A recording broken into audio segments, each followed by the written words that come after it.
morning, another great day sa lahat. 3 days na lang, uwi na ako ng Batangas. I'm so very excited. Yeah. 2 days na lang. Let's go Batangas, and I'm so ready na. Ready na rin yung sasakyan natin.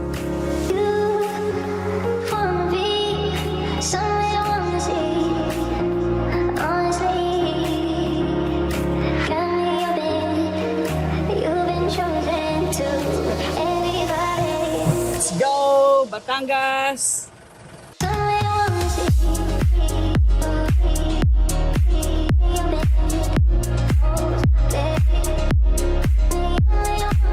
Finally guys, after 7 hours of driving, right now andito na ako sa Batangas. Susurprise ko si mother ko.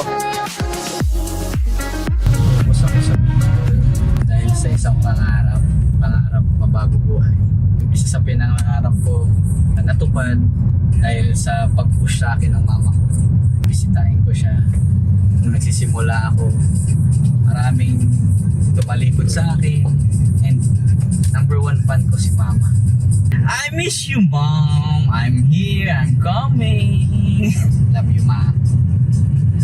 Your baby boy is coming.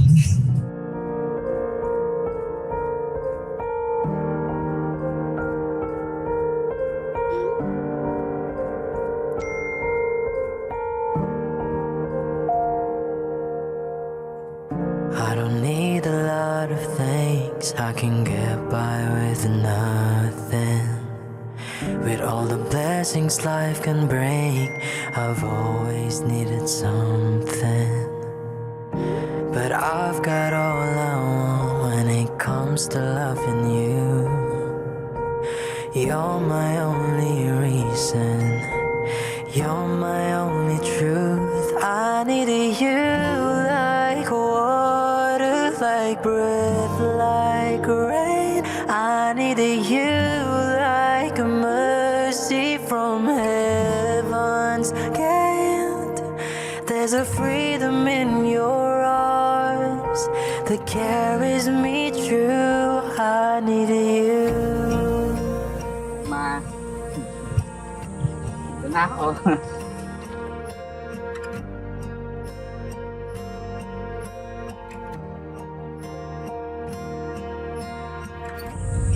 Sorry ngayon lang. Pero ito yung pangarap natin. Hindi na ako.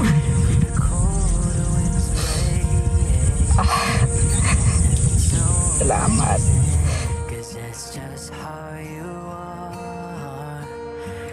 Salamat to sa'yo, oh. Cause you brought me too far. I needed you like water, like breath, like rain.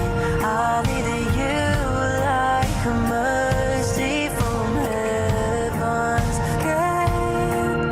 There's a freedom. MC na. Sana proud ka sa akin, ma. I know you're happy sa taas. Nagabayan mo kami. Ikaw ang inspirasyon ko nito, ma. Ikaw yung nagpupush sa akin palagi. Na ituloy ko to. Ito na ako ngayon, ma. Maraming salamat.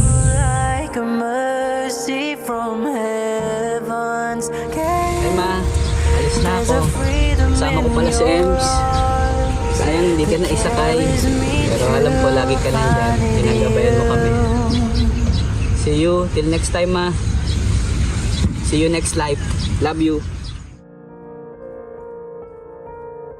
Ngayon, sana sa mga buo pa yung parents nyo, may anak ka man, o may mahal ka man, loved ones mo, ibuhos mo na. Kasi ang sarap sa feeling lang na nakikita mo yung bawat ngiti. Kaya para sa akin, kung buo pa sila nakasama mo, deserve nila yung magandang buhay na pwede mong ibigay sa kanila. Right now, nawala man si mama, I know na meron tong lesson para sa inyo. Kaya sa mga kapanood ng video na to, buhos mo na, ibigay mo na, bumawi ka na sa kanila. dahil deserve nila ang pagmamahal.